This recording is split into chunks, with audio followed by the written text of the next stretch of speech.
Welcome to the Positive Sports Podcast. I'll be your host this evening, Ed Montana. Alongside me today, the Mr. Rogers of the Positive Sports Podcast with Sans hat. Look at you, my brother Alex. Alex, how you doing? You looking spiffy today, man. I like it. Hi, neighbors.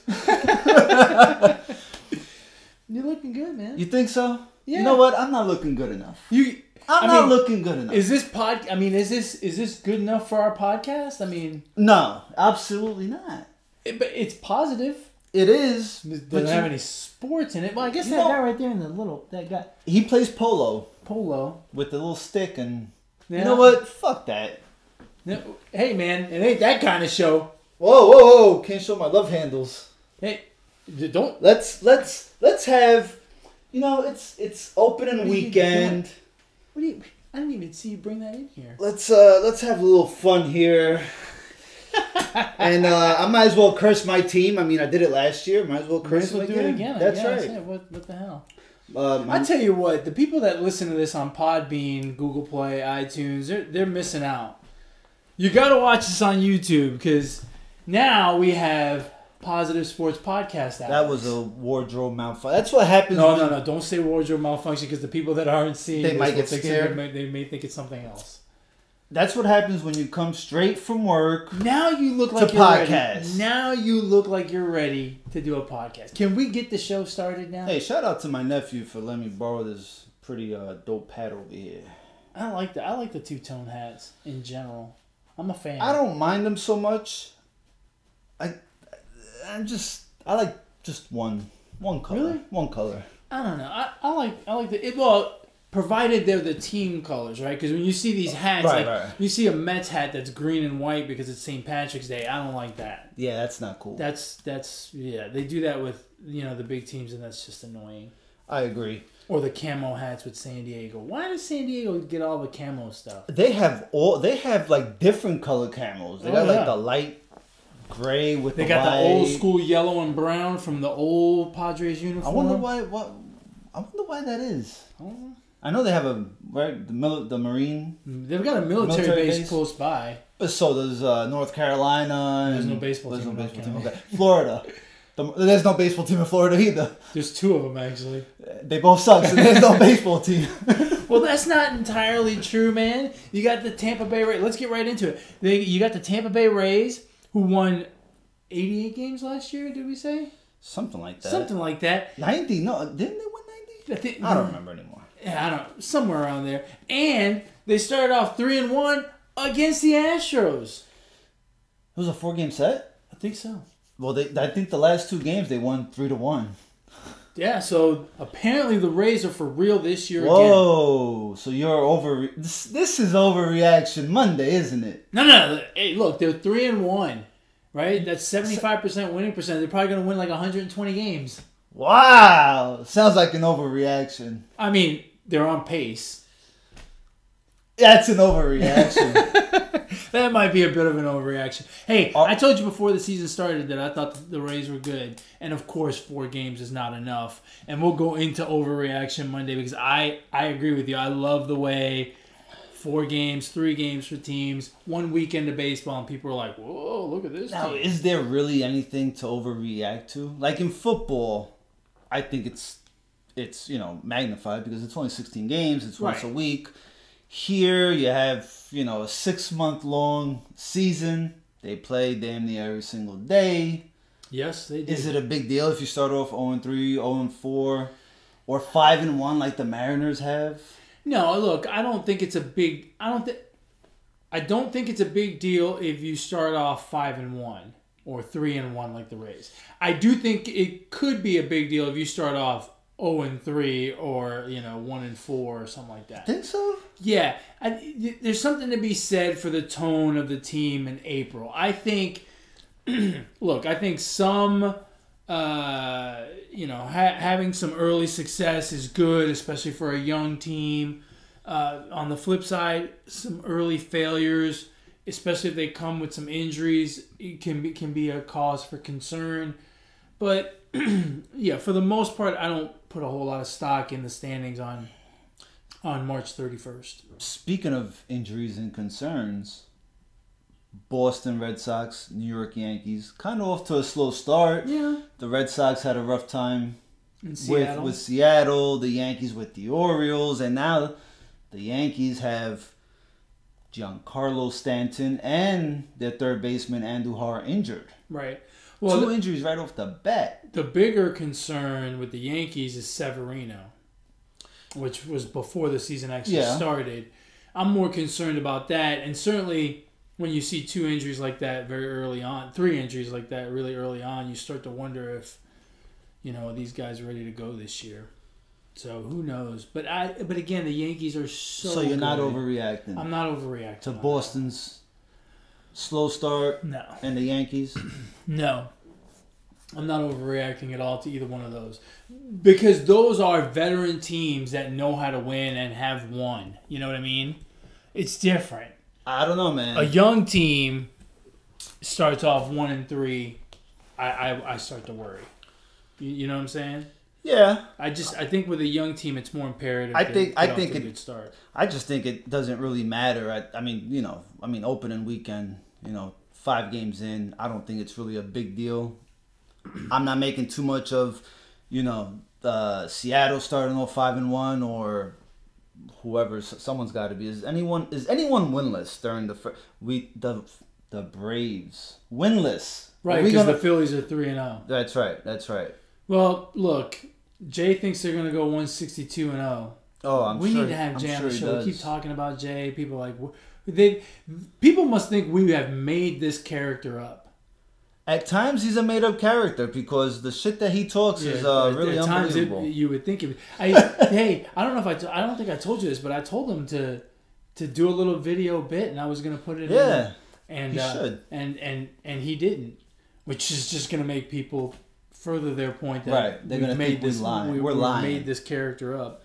He is a character, but and he does think they're going to go 162-0, and Bryce Harper's going to win the MVP, and Nola's going to win the Cy Young, and Cap was going to win Manager of the Year. And they're going to fix the crack in the Liberty Bell. Do they have... And Rocky's real. Do they have a rookie? Because if they have a rookie, he's going to win Rookie of the Year.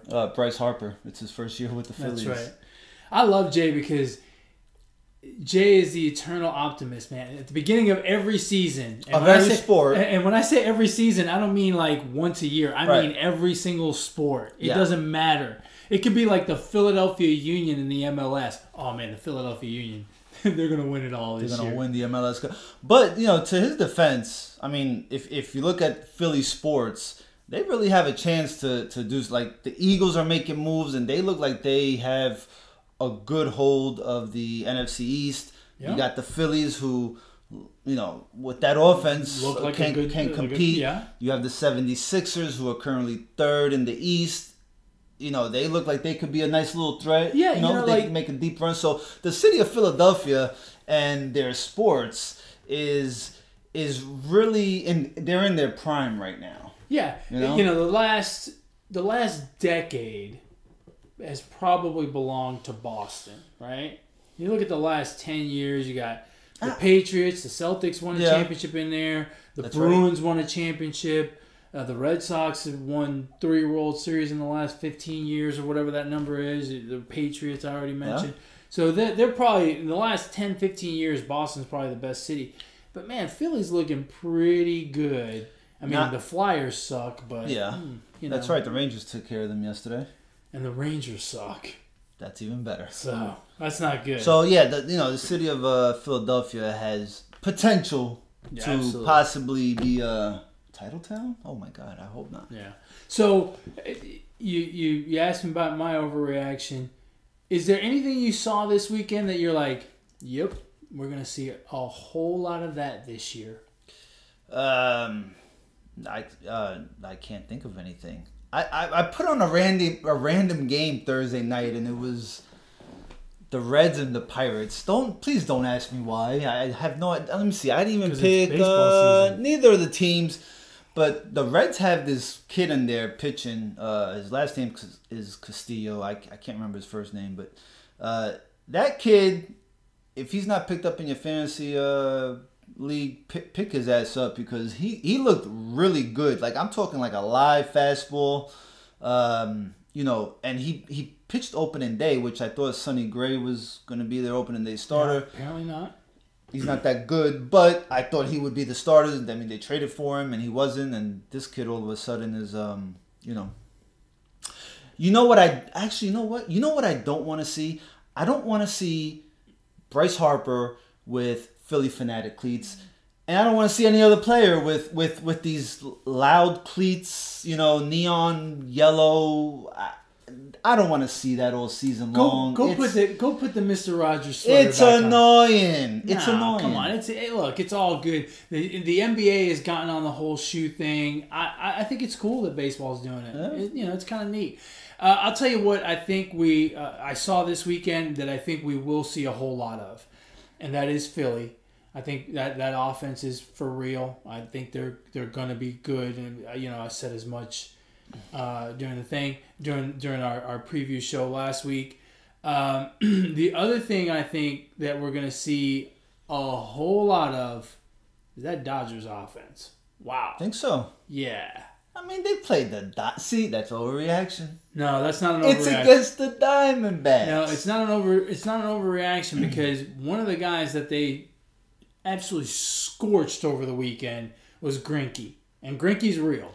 No, he's not. Greinke's real. No, Greinke is not good. He is good. You're drinking too much coffee. You never drink too much coffee. No, that's not right at all. He's overpaid. He's not good. He is overpaid, but he's good. No. He's not like the second best pitcher in baseball pay. I mean, they beat the Diamondbacks. I mean, if Greinke's their best player, I mean, that's all they got, and they rocked him. So, I mean, I'm not putting too much stock into that. Yeah, but it wasn't just that they won games, like 6-1. I mean, they put up double-digit runs. I think they scored like 42 runs in the first. In the first series, they scored a ton, and I know there was some garbage innings in there where like the D-backs put a catcher in the pitch or whatever, but. That offense is for real. Until AJ Pollock, goes on the disabled list. AJ Pollock? Yeah. Who's he with? That's who he signed with. The Dodgers. Oh, did he? Yeah. I didn't hear that. Yeah. I must not have been paying We said it last week. Actually, I don't think we did, but he did.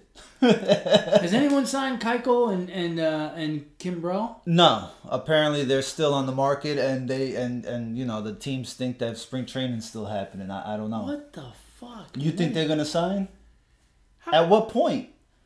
But I just don't. What are teams wait? What are these guys asking for? Too much money.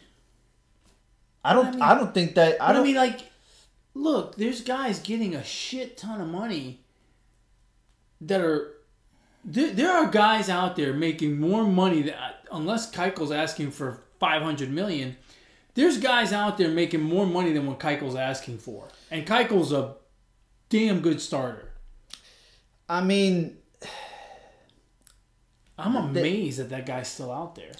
I think the fact that you've seen... That we've seen... after... Machado and Harper signed, you kind of saw players get signed real quick to extensions, and I think it's just teams not wanting to negotiate any further, right? So the teams just offer these players maybe a little more than what was expected, and Keuchel and Kimbrel are just are asking for. I don't understand it. I mean, that's an insane amount of money. Crazy. I don't know what they're asking for, but that is, I mean, Kimbrel I understand because Kimbrel is not that good. And I think he really wants to go back to Boston, and Boston's playing hardball with him. They don't want to pay him they don't want to pay him anything. Well, I shouldn't say that. But you know what I mean? Like, they know he wants to go back to Boston, and Boston, doesn't want to pay him, and so they're kind of hardballing him. So I understand the Kimbrel situation. He got the Keuchel situation. I don't understand. So Kimbrel got paid $13 million last year. How much could he be asking for, and at what number? If you're the team, are you comfortable signing him?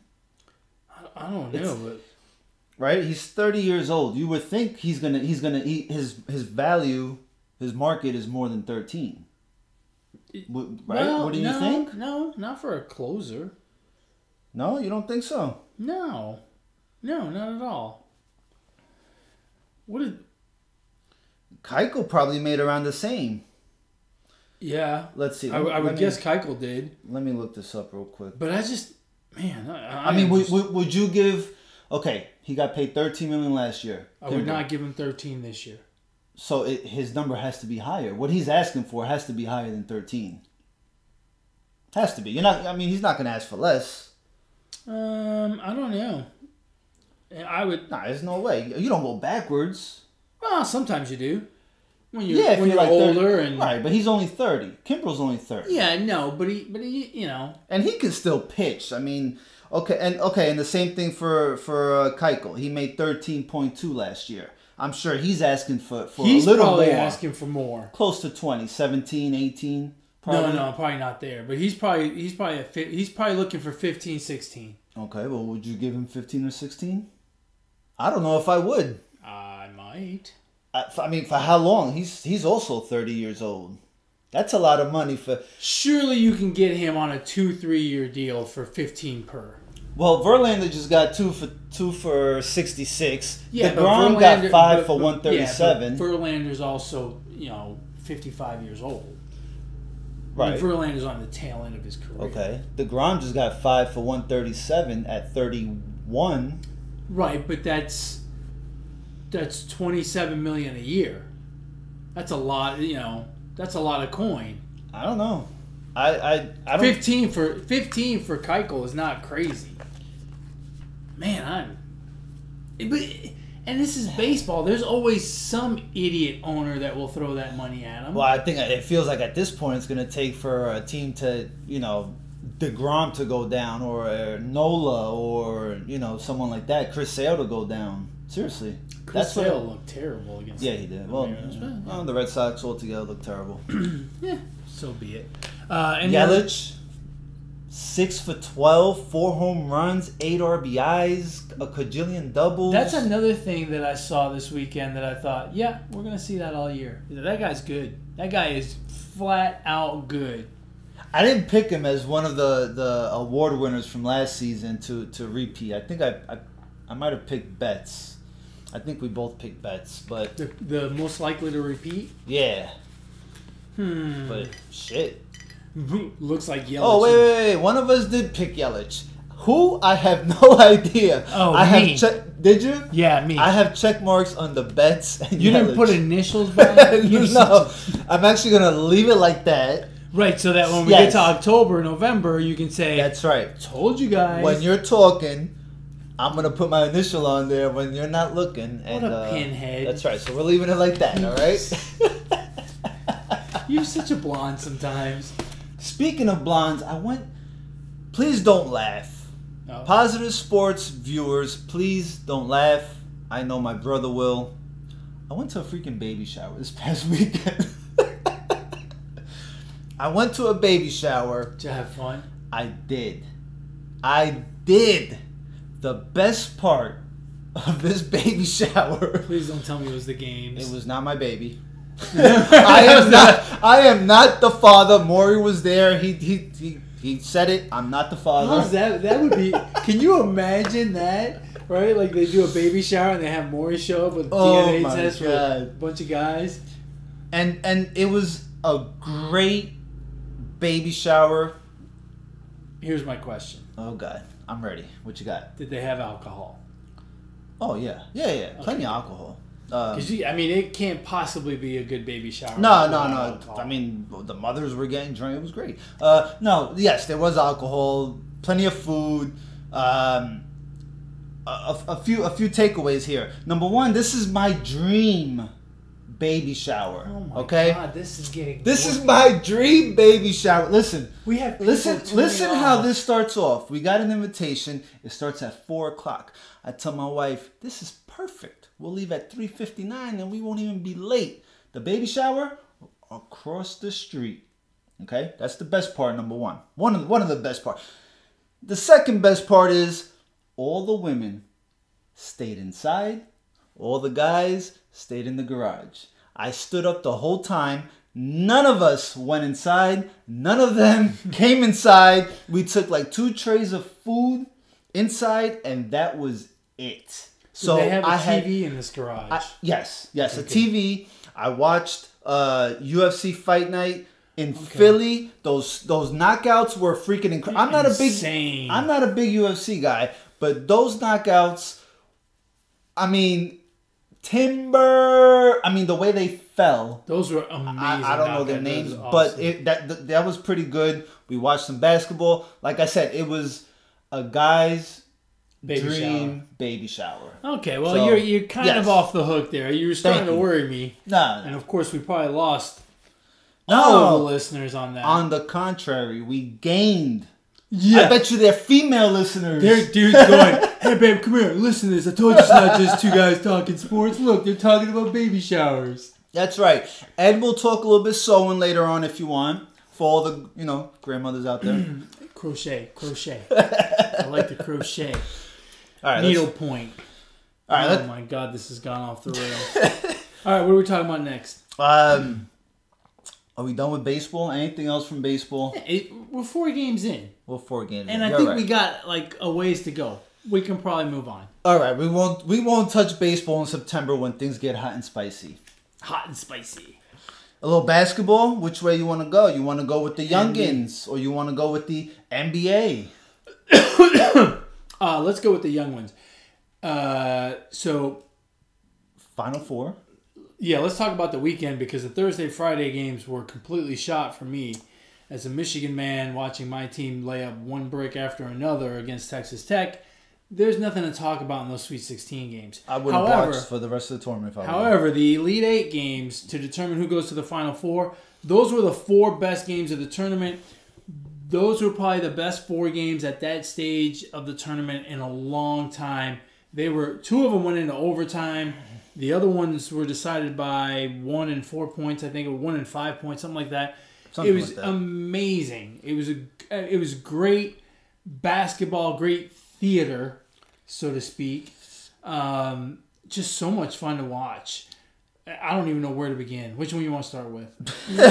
I mean, for me, this is a failure of a tournament. I mean, I don't have North Carolina. I don't have Duke. I'm stuck with Auburn and Virginia and Texas Tech and Michigan State. Who did you pick to go to the Final Four? I had Nevada. I had Duke, North Carolina, and I can't remember the other. One. I had Tennessee, Michigan State, Michigan, and North Carolina. Tennessee wasn't in the same no bracket they were in the same bracket with Virginia. Okay, so I had Tennessee. Tennessee's what I had. Man, so. Virginia lost to a 16 seed last year. This year, all the way back to the Final Four. That's hats off to them because the pressure had to be real coming into the tournament. And it's probably still there because and I believe people keep talking about the fact that they lost last year in the first round to a 16 seed for the first time ever. It's got to get annoying, and they've got to be feeling some of that pressure. I believe. I don't think so much now, but definitely the first 2 rounds, right? Because after the first round, you're like, okay, they beat them.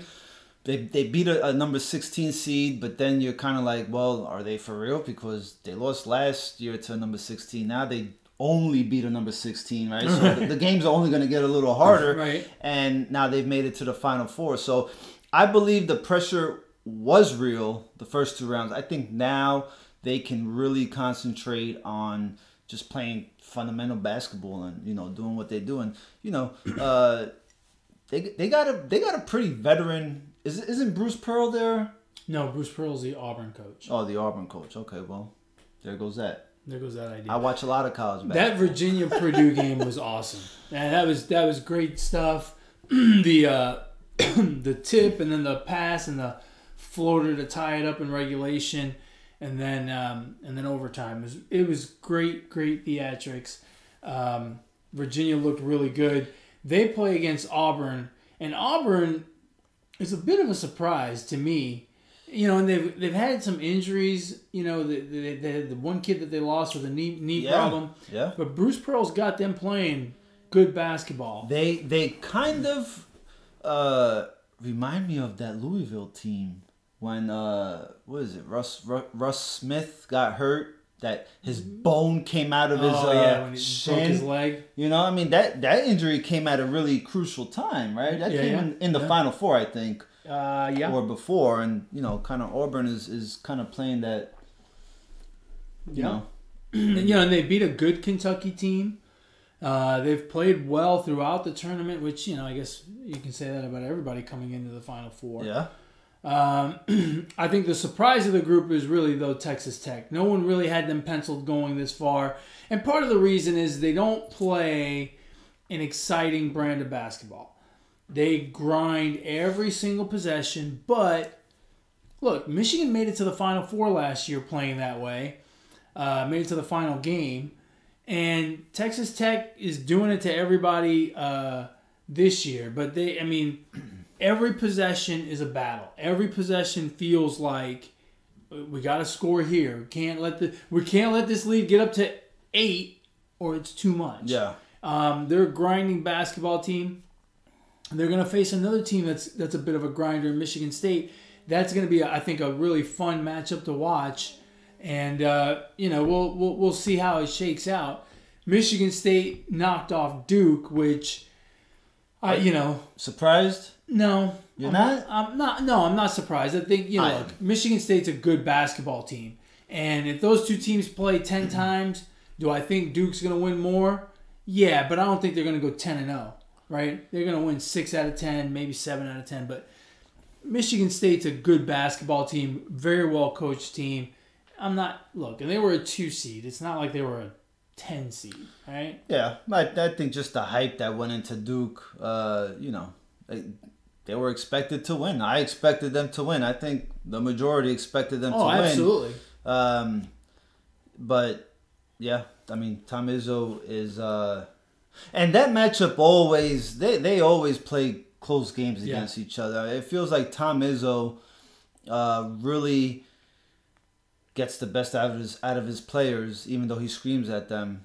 It's amazing. Yeah, go figure. Wow, he screams at his players. What a bad coach. Terrible. What a bad coach, and he got his team to the Final Four. Yep. Go figure. Should be good on Saturday, so give me your prediction for the semifinals. I'm still sticking with Duke and North Carolina. They're going to win it all, baby. You sound like... You know what you sound like? You sound like those BCS voters that... Alabama could lose 3 games and I think Alabama's one of the best teams in the country. Right. I think Alabama's one of the best 4 teams in the country. They should be in the national semifinal. It's just that simple. And you know what? Not for nothing, but Duke had some of that early in the season where Gonzaga beat them. Yeah, but we think Duke is better, so we're going to put Duke at number 1. It's like, well, wait a minute. Gonzaga's undefeated. Yeah. And they beat Duke head-to-head on a neutral court. Why do you think Duke is better? Well, because, we just think Duke is better. Well, it's the same thing. And apparently that's the route you're going. It's the same, I think they just get the same treatment that, like the example you gave that Alabama gave. Yeah, it's less which really sucks. It's less of a problem in basketball because you got to play a lot of games to get to the championship. But in college football, and this is one of the things I really don't like about college football is, look, Alabama gets in no matter what. Alabama starts the season in the top 4 regardless of what's going on, and they belong in the top 4. I want to see Alabama lose the first week of the season to Our Lady of Guadalupe or whatever, and I bet you they'll still put them in the top 4. Probably, I'm sure they will. And that's not fair when you have such limited spots. Or they'll get lucky and the team or the power teams will lose too. That same weekend? Yeah. Probably, well, no, likely not. But seriously, who are you picking? I'm gonna. I don't know. This is tough because I know nothing about all 4 teams. I like Auburn. I feel like they're playing for something, but it feels like Virginia might be coming around to really being themselves and showing us, the team that they were during the regular season last year and this year. So I'm gonna go with Virginia, and I'm gonna go with Michigan State. Tom Izzo in the Hizzo in Minneapolis. I am going to go with Texas Tech. I think Texas Tech is going to grind out one more win, and they're going to do it over Michigan State. I think Auburn will beat Virginia. There's something about that Auburn team that's just going right, and it may be luck, it may be karma, I don't know, but they're doing something right. And then, much like last year, Cinderella will lose its slipper, and Auburn will beat Texas Tech in the championship game. So can we be done with the one and done? I mean, let's just get rid of it because obviously, when you have a class like Duke, like Kentucky, you're not guaranteed to win. Let these players just go to the NBA. I don't see what... I understand why they want to do the have them play 1 year. My problem with it is just, so if I have a kid who's a genius, right, and a musical genius, right, and he goes through high school and Sony wants to sign him to a $10 million contract to do music, he can go, right? He doesn't have to do 1 year at, whatever school of music. He can just go and start his career. Why is it that in basketball, these guys can't just go out and start their careers? If that's what they choose to do, that's what they choose to do. But we don't. Why do we have to make them go to college? That's the part I've never understood about this. In any other walk of life, we would let them go on and start their career. If they're good enough to make music and get paid, and make top 40 music, then we let them go. But here, we don't. Now, this is an NBA rule, right? I don't even know whose rule it is. I mean, I guess think it's the NBA. I guess college basketball has some kind of pull, right? I mean, because they benefit from this, right? Obviously, right? And that's part of. I think that's part of the reason they're doing it, right? Is they don't want to damage the college product, but who cares? We're gonna watch the tournament next year. Duke is going to have a whole new crop of freshmen, and guess what's going to happen when they go to the tournament? They're going to lose again. We're going to watch it. No, we're going to watch it. Yeah. Right? And the contract with CBS is going to be humongous, and someone's going to pay a bajillion dollars to be the title sponsor of one shining moment. Everything's going to go on. So the machine keeps going. The product speaks for itself. It doesn't matter. The execution and talent in college basketball has been deteriorating for years. A lot of these kids can't shoot, but yet we keep watching it. Why? Because it's the NCAA tournament. We watch the event. We don't watch the actual product or the actual kids anymore. We're involved in the event. And when you've got the pull of whatever it is, $2 billion worth of gambling that goes on, who cares if they're freshmen or sophomores or juniors, or if they went to college 1 year or 10 years? I don't know. For me, this tournament really hasn't, and not because my bracket's been busted since before the tournament started, but this tournament just really hasn't been. I can count on one hand how many. I haven't even watched the full game. It just. I feel like there hasn't been enough juice in this. In this tournament. When we started this podcast, it was light out, and now it's dark, and we're sitting in a dark room. Go flip the light on. Are you serious? Yeah, don't you think? It feels dark all of a sudden. Looks good. No, it's the shade. Dark. You want me to open up the shades? No, don't open up the shades. I think I've got like too much of a tan. It's dark in here. Because you're a Guido. Go flip. Fist pump! No, we don't need any more tan over here. I am tan enough. Look at that. There we are. There you go. Now you look a little cleaner. Wow. This looks amazing, actually. I need sunglasses now. Amazing looking people. All right, let's move on to the pros because college is, college, whatever. I mean, think about this. There are 64 teams in the college tournament, and it takes 2 weeks to complete. 3 weeks. 3 weeks. There are 32 teams in the World Cup. Right? In the World Cup tournament. Yes. It takes a month. We move to the NBA. There are 16 teams that make the playoffs. Yes. And it takes 2 months. We looked at it earlier. It takes 2 months. A full 2 months. I mean, geez. 2 months and a couple days. It's really ridiculous how long. I don't understand why it takes so long, but I don't know. Anyway, look, what they really need to do is they need to cut it down to 8 teams. But I don't know about 18, maybe 12. But how would you do 12? Well, one gets a bye. So the top 4 get a bye. Yeah, and you make the first round best of 3. I don't like the best of 3 for the first. I like the best of 5. I like the best of 5 because that's how it was in the 90s. It was best of 5. I like that format. 5, 7, 7, 7. I really like that. That would help with the 2-month problem. Yeah. But what would help even more is just having 3 series of 7 and getting rid of that first round. But I think most will agree, but we kind of go back to what we were talking about in college. The gambling, the money, the revenue, all that stuff just comes into play. The ratings can't be that good for that first round of the NBA playoffs. It seems I would guess it's not. No, I would guess not. Unless, you got a team like Orlando that is fighting for a playoff spot and they make it.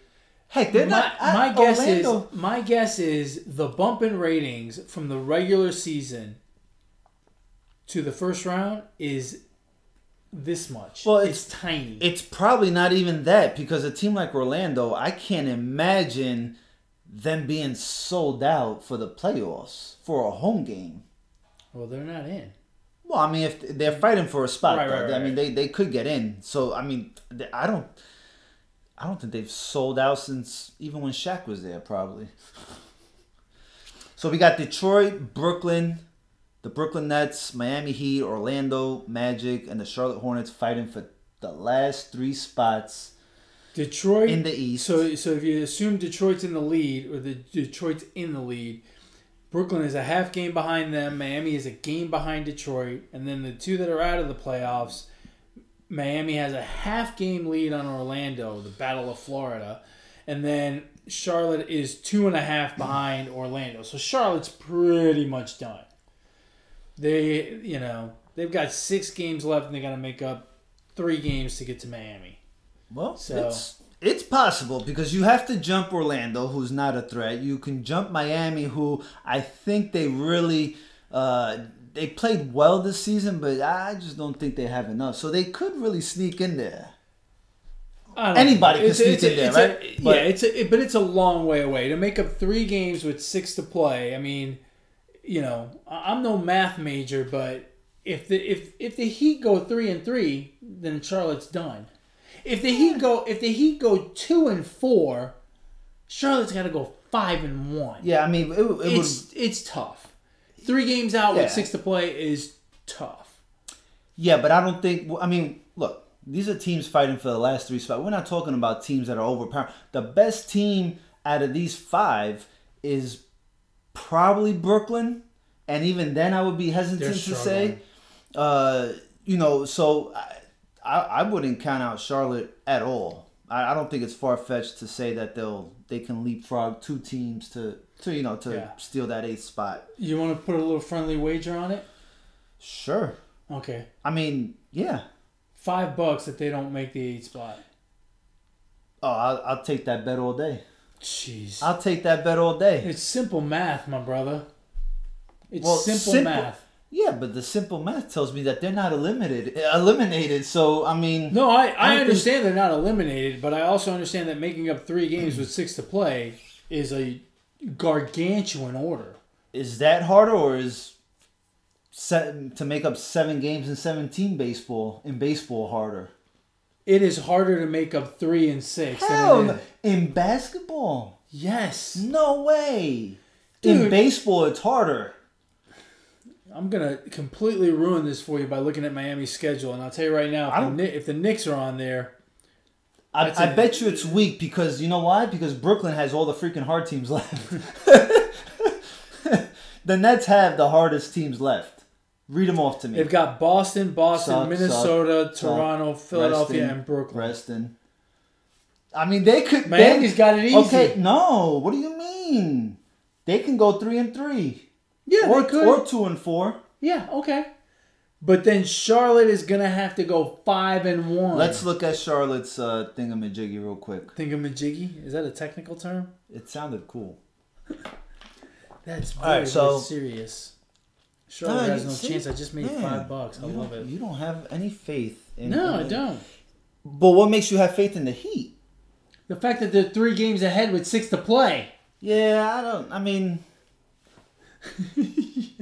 What? Yeah, but I mean... a 3-game advantage with 6 to play is a lot. No, yeah, that's a lot. It may not sound like a lot, but when you break it down... If they go 1-4, Charlotte's got to go 4-2. Charlotte is below 500 for a reason. Miami's over 500 by what, 1 game? No, they're right at 500. Okay, that's what I'm saying. They have Utah. There's no way. Listen to this. Go. Utah, New Orleans, Toronto, Detroit, Cleveland, and Orlando. Why not? Hold on. Charlotte's going to lose to Utah. They'll lose to Toronto. They'll lose to Detroit. They may lose to Orlando at the very end. Utah's not very good, number one. Better than Charlotte. Pelicans are lost. Toronto is fighting for a 1 seed, but they may be Kawhi might need some load management. Detroit, who knows? Cleveland, Orlando. Come on. That smells 4-2 to me. I'm writing this shit down. Charlotte's going 4-2. I don't understand how you think sometimes. Hornets going 4-2. Okay. Last 6 That's games. the easiest $5 I've ever made in my entire life. I should have bet 10. You calling me easy? Yeah. And sleazy.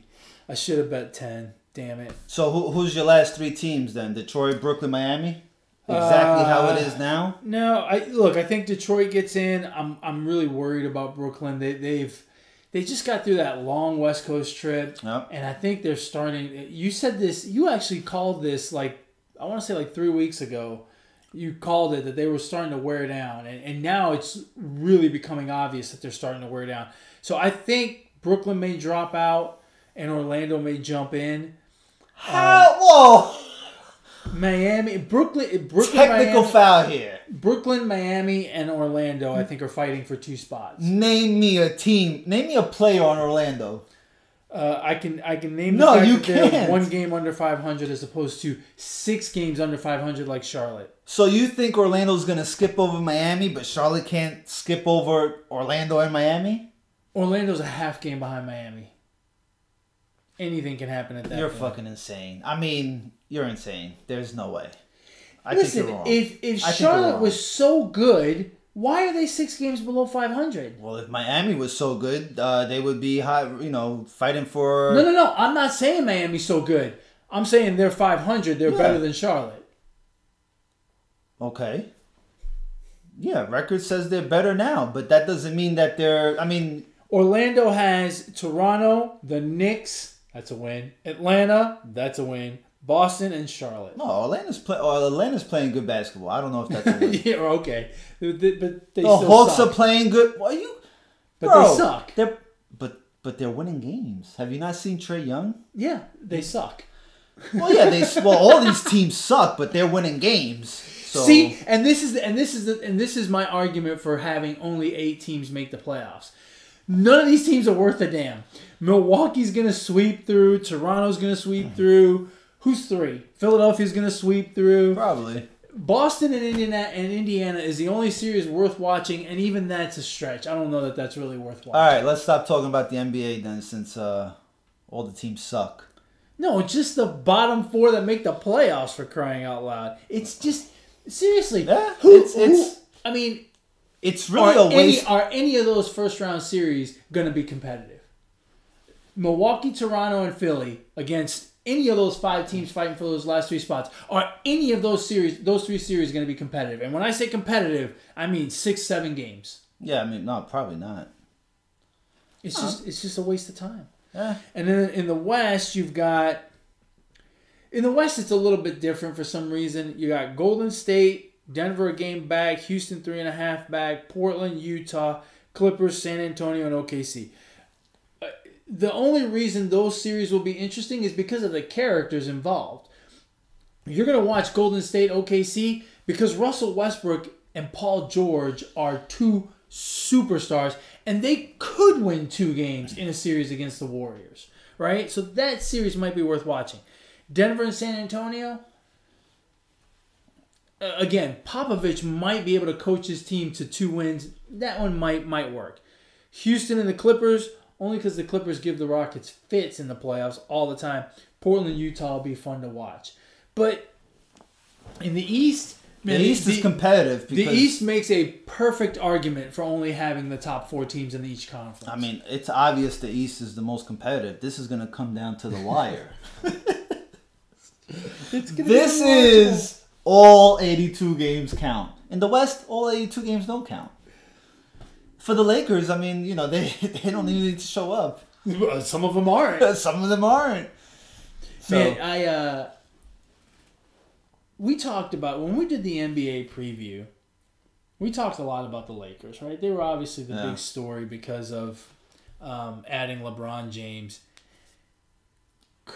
Could this season have gone any worse? What a complete catastrophe. I don't think anyone thought, even the LeBron haters out there, no one thought it was going to be this bad. But this has been embarrassingly bad. I feel like this was a trial run. This was a trial run. I think, you know, next season they should make the playoffs. And I'm not saying they're going to be a 1, 2, 3, 4 seed, but I think they'll, you know, they should have a better shot at making the playoffs. But yeah, this was a complete. But to defend them, they did have a lot of injuries. I mean, they had a lot of injuries to that starting lineup, some to the bench. Yeah, no, I agree with all that. You know, and it's just tough, even for LeBron to, you know, the first year to get the most out of these players. This is still a young team for the most part. Yeah. So I think it's hard. Yeah, it is. I agree with you. And I feel bad for Luke Walton because he's been thrown under the bus. He's been, you know, rumored to be fired, and he's still sticking up for his players and, you know, giving his, you know, interviews and all that shit. I just, the part I don't understand is, look, LeBron, someone read something wrong here. Either LeBron thought he could go in there and you know, do something, you know, help build this team with a bunch of young guys. And the Lakers obviously thought that someone miscommunicated because LeBron's not a builder of young talent. No. Unless it's like elite talent, like Kyrie Irving. And even then, he didn't build that. That guy's built himself, right? And the Lakers, I mean, I don't know what they were thinking. And quite frankly, I disagree with you. I don't think they're going to make the playoffs next year either because no one's going to want to go play in LA with LeBron. Huh? Right? I don't see anybody who's going to want to go. Well, I mean, you know, you have to take into account, you know, money talk. So if the Lakers are able to, you know, pony up some money, that will draw some players. Remember, Alex, in the NBA, you make the most money by staying. The cap is structured in such a way that if you're interested in dollars, the team you are on can offer you a considerably bigger deal than someone else. Right, but a player like Anthony Davis is not going to out. Well, but even if he didn't, even if you know we didn't have that soap opera this year, why the hell would he stay in New Orleans? There's nothing there. Might as well go to Los Angeles where you have a bigger market. You can market those eyebrows and. Well, Alex, you're arguing two different things, right? No. You said a minute ago. You said money. If money is his motivation, then New Orleans is the place to stay. No, he would make more money in L.A. No, he won't. Yeah, he will. Absolutely. You don't understand how the cap works. The max contract that the Pelicans can offer is considerably bigger than the one the Lakers can. Right. There's no state tax in Louisiana. There's state tax in California. It is a considerable difference. And I understand what you're saying. There's a marketing opportunity in Los Angeles that doesn't exist in New Orleans. But a guy of his stature and his marketability, he's going to make plenty of marketing dollars in New Orleans, by the way, you know, without state income tax. And it's so if it's a money thing, he's going to stay in New Orleans. Now, he doesn't want to stay in New Orleans because he doesn't like Cajun food or whatever his reason is, right? Or because it's a crappy franchise, whatever.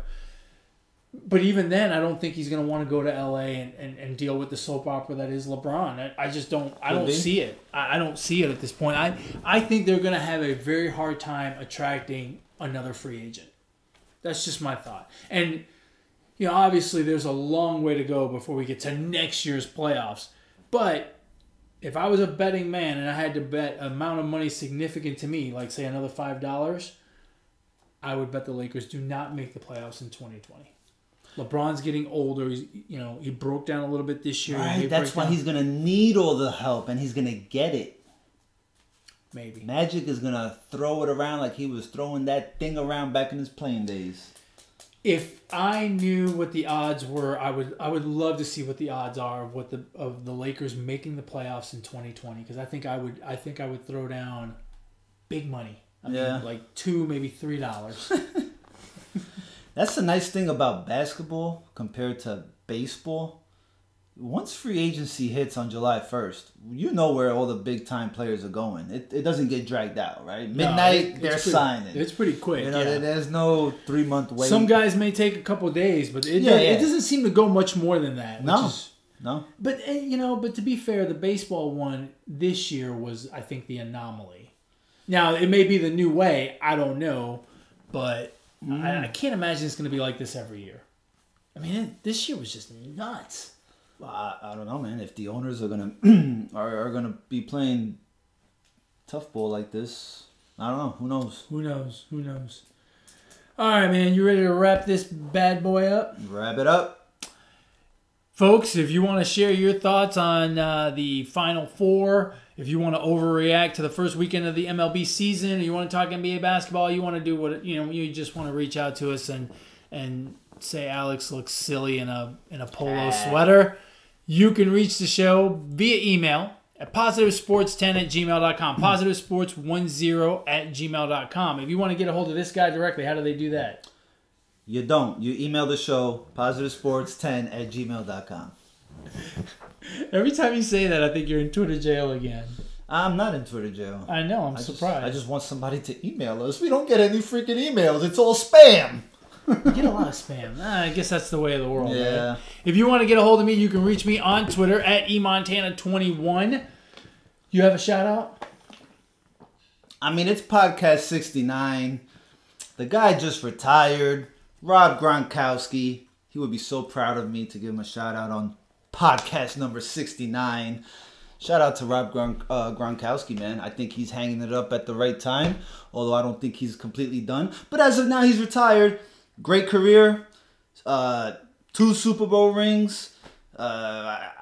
It's amazing what the guy has done on the field, what he's done for Tom Brady and the Patriots. The guy's a freaking robot out there, and I think he's making the right decision. He's taken plenty of hits in his career, and I think that this is just the smartest move that he could possibly make. Go enjoy life, go enjoy some of that money, and 69 on, bro.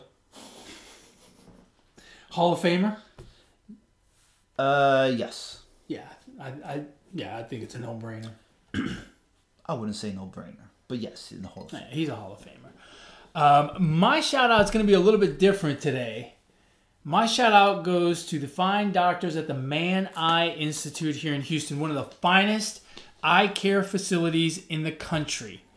My mother has had vision problems since she was a teenager. And when I say vision problems, I mean vision problems. My mom was like, I swear Mom was legally blind when we were kids. She thought you were handsome. She was legally blind when we were kids. My mom has struggled with her eyesight since she was a teenage girl back in Argentina. She wore hard contact lenses for very many years. She wore soft contact lenses started wearing them about 20 years ago. That was the advancement in her eye care. And recently was found to have cataracts. So she had to have cataract surgery. And one of the most emotional conversations I've had with my mother was after the second cataract surgery when she explained to me how happy she was to be able to distinguish colors and how happy she was to be able to read the ticker on the bottom of the soccer game that my dad was watching, because my dad watches soccer all the time. To hear the joy in someone's voice when they can see better than they've seen in the last 50 years, longer than I've been alive, was absolutely heartwarming.